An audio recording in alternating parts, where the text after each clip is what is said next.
চেষ্টা মানুষের হাতে থাকলেও ভাগ্য মানুষের হাতে নেই। খুব সুন্দরী সফল ক্যারিয়ারের নারীকেও দেখেছি ডিভোর্সি হয়ে যেতে। অতি সুখী দম্পতিকেও দেখেছি নিঃসন্তান থেকে যেতে শত চেষ্টার পরেও। এদেশের সর্বোচ্চ সফল পেশায় থাকা মানুষকেও দেখেছি সুইসাইড করতে।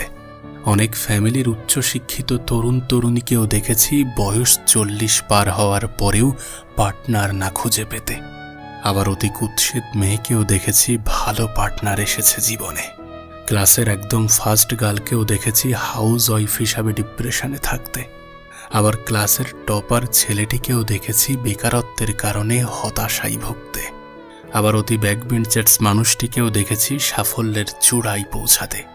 আসলে মানুষের জীবনের সুখ, সফলতা, মেধা, ভালো পার্টনার এসব কিন্তু সৌন্দর্য, মেধা, ভালো কেরিয়ার এগুলোর উপর নির্ভর করে না।